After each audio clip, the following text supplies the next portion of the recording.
benar-benar menggerakkan hatinya, di mana dia harus benar-benar bertobat. Pada saat itu dia merasa. And when he came home from church, Dan ketika dia kembali ke rumah setelah pulang dari gereja, he came in his room and he saw the palm tree. dia datang ke ruangan rumahnya dan dia melihat pohon yang dia curi. And he said, that tree is not mine. Dan dia berkata bahwa pohon itu bukanlah milik saya. It was a big tree. Itu sudah menjadi pohon yang besar. It has grown for years. Itu sudah bertumbuh dalam setahun. But something in his heart says, hey, I need to change. Tetapi ada sesuatu berkati dalam hatinya bahwa saya harus I need to make things right. Saya harus membuat atau membenarkan kesalahan saya tersebut. And he took the tree Dan dia mengambil pohon tersebut and decided to bring it back to the store. dan kemudian dia mengembalikannya kepada toko pada saat yang dia curi. Well, the store didn't want the tree anymore. Dan sebenarnya setelah itu toko ini tidak mau lagi pohon itu. But it speaks about real repentance. Tapi ini di sini kita bisa katakan bahwa ada pertobatan yang nyata di dalam laki-laki tersebut. And this is the fruit of real conversion. Dan ini adalah buah dari hasil dari perubahan yang benar-benar nyata. We are not preaching in this church about religion. Kita tidak berkhotbah atau mendengarkan firman Tuhan hanya sebatas agama di dalam gereja ini. I am not a Pharisee. Saya bukanlah seorang Farisi. I'm not going to church because I have to. Saya bukan pergi ke gereja bukan karena saya harus pergi ke gereja atau kewajiban saya. No, because God loves me and I want to give something back. Tidak, karena Tuhan mencintai saya dan ada perasaan hati saya rindu untuk memberikan pelayanan kepada Tuhan. God really changed my life, my heart. Tuhan benar-benar merubah hati saya dan kehidupan saya. And a real conversion means Dan pertobatan yang nyata itu berarti that we get the desire to change, kita benar-benar memiliki keinginan yang kuat untuk berubah, to change our action, untuk mengubah tindakan dan perilaku sehari-hari kita, to have a healthy fear of God, untuk memiliki ketakutan atau takut akan Tuhan, to have a healthy fear of sin, untuk memiliki perasaan takut untuk berbuat dosa. that we get a desire to stand right before God. Ya, di mana kita selalu berusaha untuk berdiri hidup menjauhi dosa dan selaras dengan tujuan Tuhan. That we have a desire to correct our wrong actions. Di mana kita memiliki keinginan untuk memperbaiki kesalahan-kesalahan yang pernah kita lakukan. Repentance has a very important place in the gospel. Pertobatan menjadi suatu memiliki tempat yang penting ya dalam Injil. Let's read Acts 26 verse 20. Mari kita lihat di Kisah Para Rasul 26 ayat 20. Tetapi mula-mula aku memberitakan kepada orang-orang Yahudi di Damsyik, di Yerusalem dan di seluruh tanah Yudea, dan juga kepada bangsa-bangsa lain bahwa mereka harus bertobat dan berbalik kepada Allah serta melakukan pekerjaan-pekerjaan yang sesuai dengan pertobatan itu. So, real repentance. Jadi pertobatan yang benar-benar nyata. Without repentance, Tanpa pertobatan there is no Christianity. tidak akan ada Kristen ya. There is no church. Tidak akan ada gereja. We need repentance. Kita membutuhkan pertobatan. Luke 17 verse 3. Lukas 17 ayat 3. Jagalah dirimu jikalau saudaramu berbuat dosa, tegurlah dia, dan jikalau ia menyesal, ampunilah dia. Amen.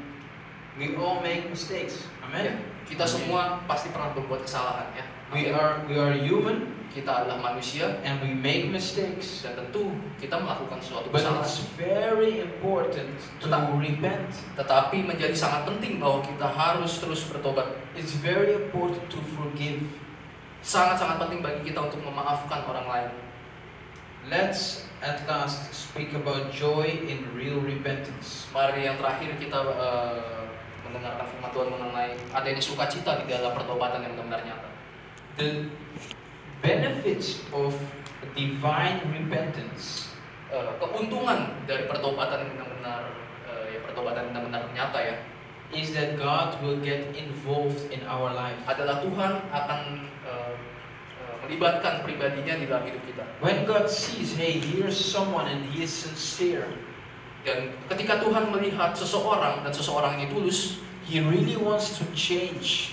dia benar-benar ingin berubah, he sees what his action did. dia melihat bahwa ada perubahan yang nyata dari perilaku orang tersebut. And we can pray very beautiful prayers. Ya, mungkin kita bisa berdoa dengan kata-kata yang sangat indah, But God sees our heart, amen. tetapi Tuhan melihat hati kita ya pada nyatanya. He sees within. Ya, dia melihat apa yang ada di hati kita, bukan kata-kata indah yang kita ucapkan. And when he sees our heart, Dan ketika dia melihat hati kita, and that you really mean it, dan ya itu berarti bahwa dia benar-benar menginginkan ada pertobatan dari hidup kita. real repentance gets God involved. Pertobatan nyata itu akan melibatkan Tuhan di dalam hidup kita. Let's read Judges 3 verse 7 until 9. Hakim 3 ayat 7 sampai 9. Orang Israel melakukan apa yang jahat di mata Tuhan. Mereka melupakan Tuhan Allah mereka dan beribadah kepada para Baal dan para Asyera. Lalu bangkitlah murka Tuhan terhadap orang Israel, sehingga ia menjual mereka kepada Kusyan Risataim, raja Aram Mesopotamia, dan orang Israel menjadi takluk kepada Kusyan Risataim 8 tahun lamanya. Lalu berserulah orang Israel pada Tuhan, maka Tuhan membangkitkan seorang penyelamat bagi orang Israel, yaitu yakni Otniel anak Kenas adik Kaleb. So God saw the real repentance. Jadi Tuhan melihat adanya pertobatan yang benar-benar nyata. And they really mean it.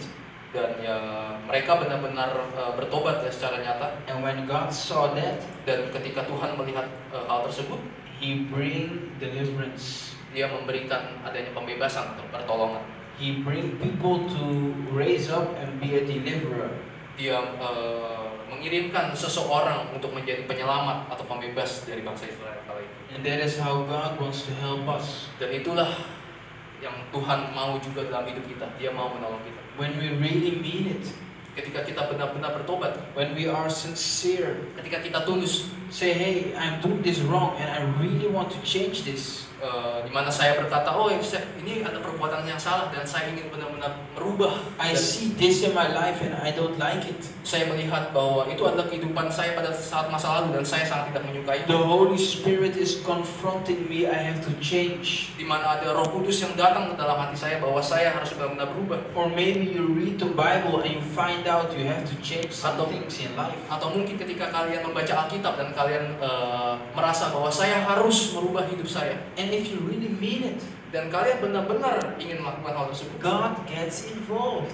Tuhan pasti akan datang dan melibatkan pribadinya kepada He itu. wants to give you the power to change. Tuhan mau memberikan kuasanya atau tenaga kepada kita untuk kita bisa benar-benar berubah. He wants to make things right again for you. Dia mau memulihkan apa yang sudah kita perbuatan salah kita, And also important, dan yang juga menjadi suatu hal yang penting.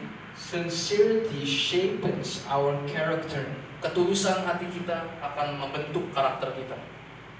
It shapes who we are as a person. Nah, ketulusan itu bisa membentuk karakter kita sebagai seseorang pribadi, And people will see that. dan orang-orang di sekitar kita akan melihat perubahan itu. Proverbs 24 verse 16. Amsal 24 ayat 16, sebab 7 kali orang benar jatuh, namun ia bangun kembali, tapi orang fasik akan roboh dalam bencana. So we will all fail at one point in life. Jadi kita semua akan pasti kita akan gagal ya di suatu waktu dalam hidup kita. But real repentance changes our life. Tetapi pertobatan yang benar-benar nyata itu akan mengubah hidup kita. And it changes how we make our decisions in the future. Dan lewat perubahan itu akan merubah masa depan kita. And at last, Dan pada akhirnya free of judgment. kita akan dibebaskan dari penghakiman, penghukuman atas dosa kita. When we really change, Ketika kita benar-benar berubah, our destiny is changed as well. masa depan kita atau takdir kehidupan kita juga akan berubah.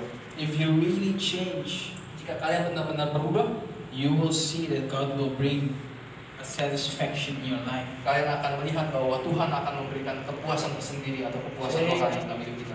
I'm not just saying I'm a Christian because I was raised up like a Christian. Mungkin ya kita bisa berkata saya bukan hanya seorang Kristen yang mungkin karena dari kecil saya dibesarkan sebagai dari keluarga Kristen. I'm not going to church because everyone from my island goes to the church. Saya bukan pergi ke gereja karena mayoritas di negara saya pada pergi ke gereja. No, I'm going to church because I will serve God. Tidak, saya pergi ke gereja karena saya benar-benar ingin melayani Tuhan. I want to change things to make Him happy. Saya ingin membuat sesuatu yang berarti untuk menyenangkan Tuhan. He died on the cross to save my life. Dia mati di kayu salib untuk menyelamatkan hidup saya. And I want to give my life back to Him. Dan saya ingin memberikan kehidupan saya kepada Dia. And if we do that, dan jika kita melakukan hal tersebut, it will change our destiny. Itu akan merubah masa depan kita. Let's read about the criminals on the cross next to Jesus. Mari kita membaca tentang seorang penjahat yang disalibkan juga, yang di samping Tuhan Yesus pada saat Tuhan Yesus disalibkan. Luke 23 verse 40 till 43. Lukas 23 ayat 41-43. Tetapi yang seorang menegur dia katanya, tidakkah engkau takut juga kita kepada Allah, sedang engkau menerima hukuman yang sama? Kita memang selayaknya dihukum, sebab kita menerima balasan setimpal dengan perbuatan kita. Tetapi orang yang tidak berbuat sesuatu yang salah. Lalu dia berkata, Yesus, ingatlah akan aku. Apabila engkau datang sebagai raja, kata Yesus kepadanya, aku berkata kepadamu, sesungguhnya hari ini juga engkau akan ada bersama-sama dengan aku di dalam Firdaus. So God changed His destiny. Ya, jadi Tuhan merubah masa depan atau takdir. Because He saw our real repentance. Karena Dia melihat adanya pertobatan yang nyata dari orang tersebut. He was just not saying like, I'm sorry. Dia tidak hanya berkata, saya minta maaf. And not really mean it or have something in his mind to justify his act. Atau dan dia juga tidak memiliki maksud di dalam hatinya untuk membenarkan perbuatan-perbuatan salahnya. No, he had a real desire to change. Tetapi tidak, dia itu benar-benar memiliki keinginan untuk berubah atau bertobat. And that is something very different. Dan itulah menjadi sesuatu yang sangat berbeda. Many people can say very easily, I'm sorry. Banyak sekali orang bisa dengan sangat mudahnya berkata maaf. And the word sorry gets cheap. Dan kata maaf itu menjadi murah. Cheap. Sangat-sangat murah. It's very easy to say sorry. Sangat mudah untuk berkata maaf.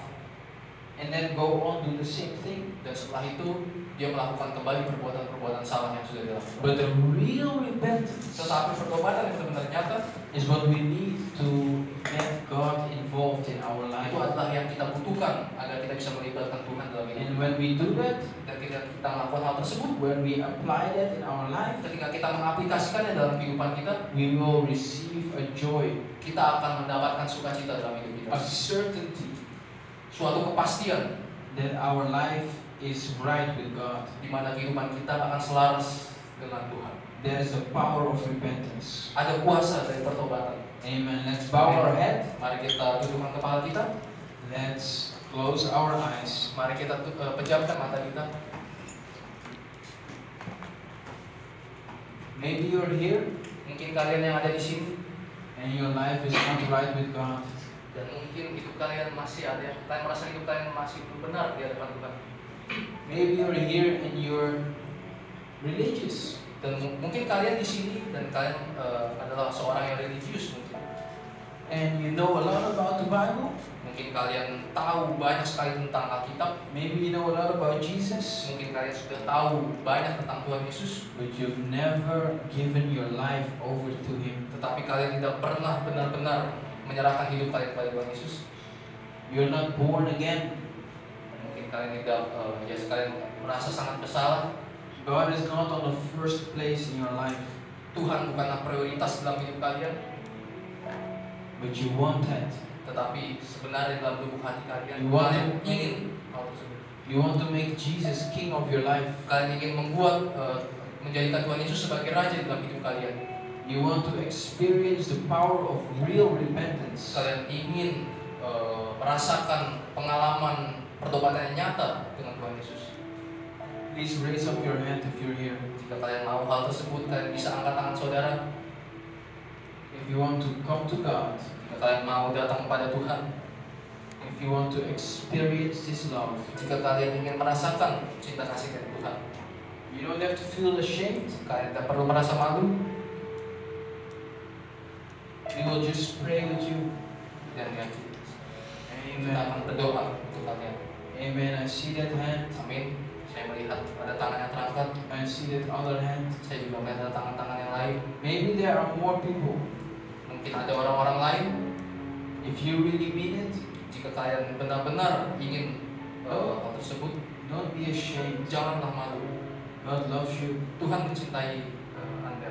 and He wants you to experience Him. Dan Dia mau kalian itu merasakan cinta kasih dari Tuhan. This is how it's supposed to be. Inilah yang harusnya kita lakukan. Amen. Amin. I want to ask those two guys to come forward. Saya ingin